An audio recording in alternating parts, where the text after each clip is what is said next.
शांति। आज 28 अगस्त 2022 है और आज बाबा के अव्यक्त रूप से चले हुए मधुर महावाक्यों को स्पष्ट करेंगी आदरणीय आशा दीदी।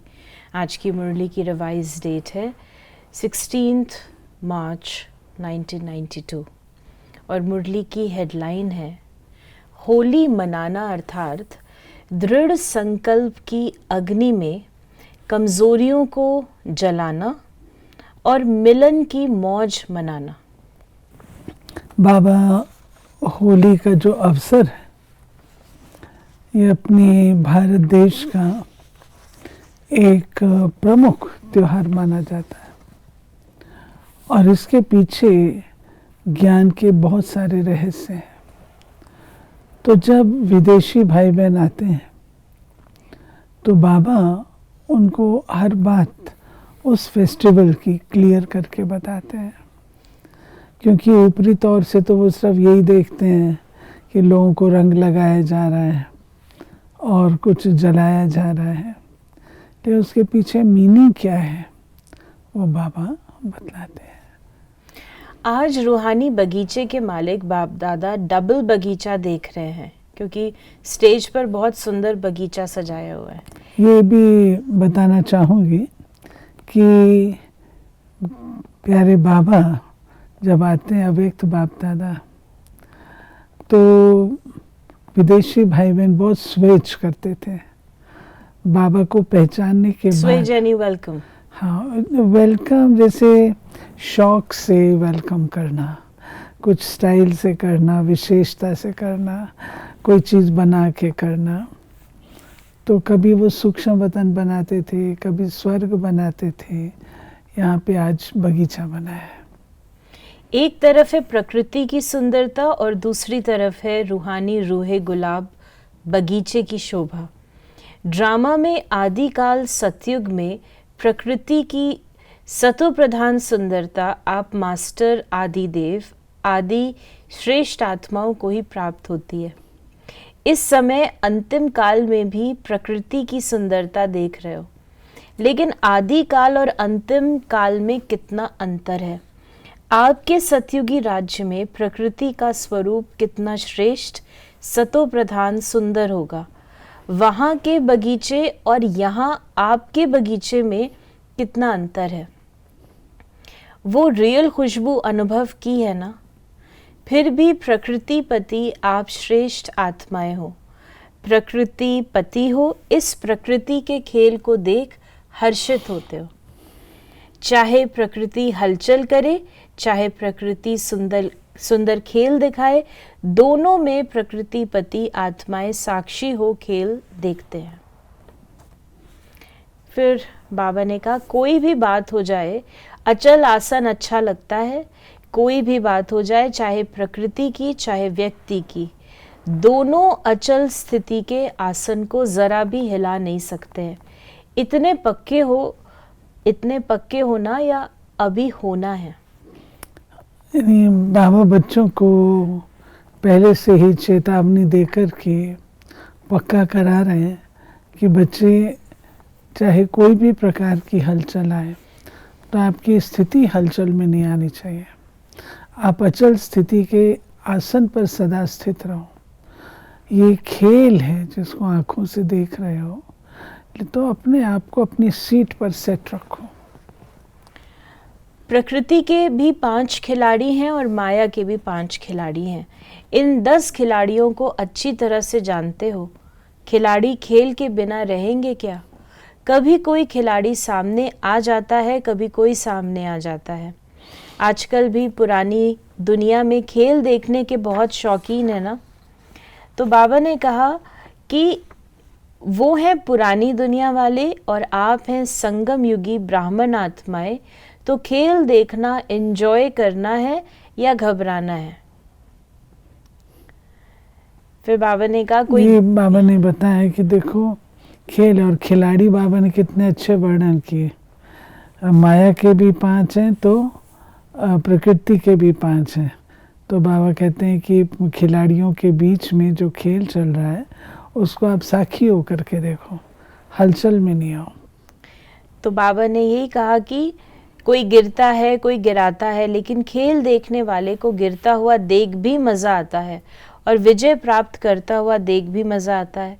तो ये भी बहुत बड़ा खेल है, सिर्फ आसन को नहीं छोड़ो बस।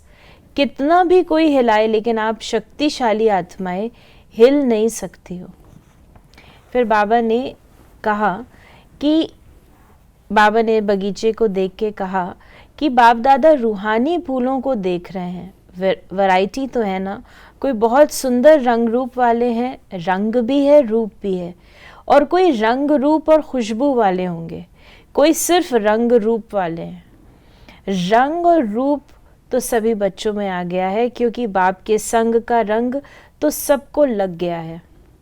कोई व्यवहार की बातों में, पुरुषार्थ की बातों में संपूर्ण संतुष्टता नहीं भी हो, लेकिन बाप के संग का रंग सबको अति प्यारा लगता है, इसलिए रंग सभी में आ गया है और रूप भी परिवर्तन हो गया है, क्योंकि ब्राह्मण आत्माएं बन गई।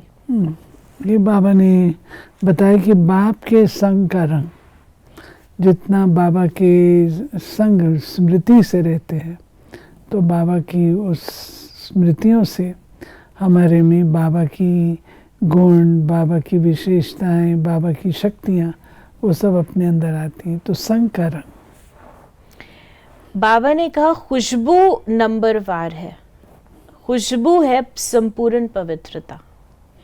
हर एक की खुशबू अपनी अपनी है। वैसे जो भी ब्राह्मण बनते हैं ब्रह्मा कुमार और कुमारी कहलाते हैं। कुमार और कुमारी बनना अर्थात पवित्र बनना। पवित्रता की परिभाषा अति सूक्ष्म है। सिर्फ ब्रह्मचर्य नहीं, तन से ब्रह्मचारी बनना, इसको संपूर्ण पवित्रता नहीं कहते। मन से भी ब्रह्मचारी अर्थात मन में भी सिवाय बाप के और किसी भी प्रकार के लगाव में नहीं आए। तन से भी ब्रह्मचारी, संबंध में भी ब्रह्मचारी, संस्कार में भी ब्रह्मचारी। इसकी परिभाषा अति प्यारी और अति गुह्य है। इसका विस्तार फिर सुनाएंगे। तो बाबा ने कहा आज तो होली मनानी है ना, गुह्य पढ़ाई नहीं है, आज मनाना है। पवित्रता भी बताई, लेकिन फिर आज बाबा ने कहा कि होली मनाने वाले कौन है। होली हंस हो। होली हंस कितने प्यारे हैं। हंस सदा पानी में तैरने वाले होते हैं।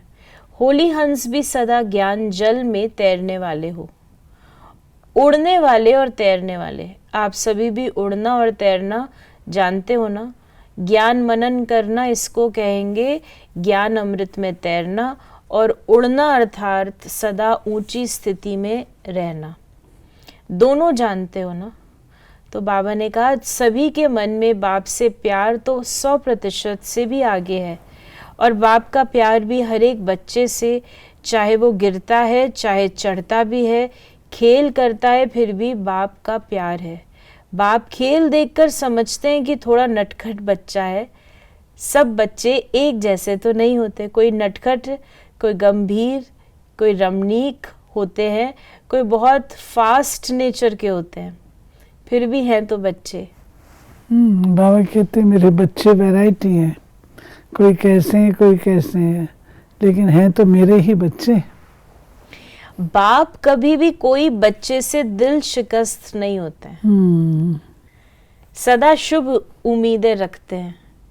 अगर कोई किनारा भी कर लेते हैं, फिर भी बाप दादा उसमें भी उम्मीद रखते हैं कि आज नहीं तो कल आ जाएंगे। कहाँ जाएंगे?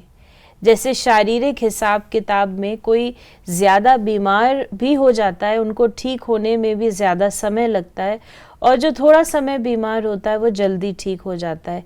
लेकिन है तो बीमार, कैसा भी बीमार हो, स्थूल रीति प्रमाण भी बीमार से कभी उम्मीद उतारी नहीं जाती है, सदा उम्मीद रखी जाती है आज नहीं तो कल ठीक हो जाएगा। इसलिए बाप दादा कोई भी बच्चे से ना उम्मीद नहीं होते। नहीं, बाबा कहते हैं खुद से भी निराश नहीं हो। बाबा कहते हैं मैं भी तुमसे निराश नहीं होता हूँ, ना उम्मीद नहीं होता हूँ, मुझे पता है आज नहीं तो कल ठीक हो ही जाएगा। बाबा ने कहा बाप का अर्थ ही है वर्षा देने वाला। चाहे किसी भी धर्म में चले गए हैं, फिर भी फादर के याद तो करते हैं।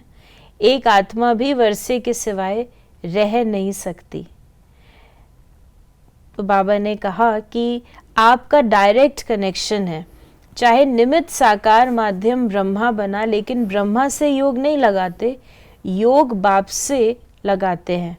ब्रह्मा बाप भी कहते हैं बाप को याद करो, ये नहीं कहते कि मुझे याद करो। फिर बाबा ने हम बच्चों को कहा कि होली, आज होली मना रहे, होली जलाई भी जाती है और मनाई भी जाती है, जलाने के बिना मनाई नहीं जाती। तो दृढ़ संकल्प की अग्नि द्वारा, ये है होली जो होती है ना, तो इसकी एक विशेषता होती है। मोहल्ले के एक ही घर से नहीं लाते हैं, मोहल्ले से इकट्ठी करते हैं, थोड़ी सबसे इकट्ठी करते हैं, जिसका अर्थ है संगठित रूप से जलाई जाती है। और जलाने के बाद फिर दूसरे दिन रंग लगाते हैं। पहले कमजोरियों को जलाओ, फिर दूसरे दिन रंग लगाओ। तो दृढ़ संकल्प की अग्नि द्वारा पहले अपनी कमजोरी को जलाना है, तब मनाने की मौज अनुभव कर सकेंगे। अगर जलाया नहीं तो मनाने की मौज का अनुभव सदा काल नहीं रहेगा। होली शब्द में जलाना भी है, मनाना भी है, दोनों ही अर्थ हैं। फिर बाबा ने कहा होली अर्थात होली, बीती सो बीती, जो बात गुजर गई उसको कहते हैं होली, जो होना था वो होली। तो बीती को बीती करना माना होली जलाना। और जब बाप के सामने आते हो तो कहते हो मैं बाप की होली हो गई, तो मनाया भी और होली बीती सो बीती, बीती को भूल जाना, ये है जलाना।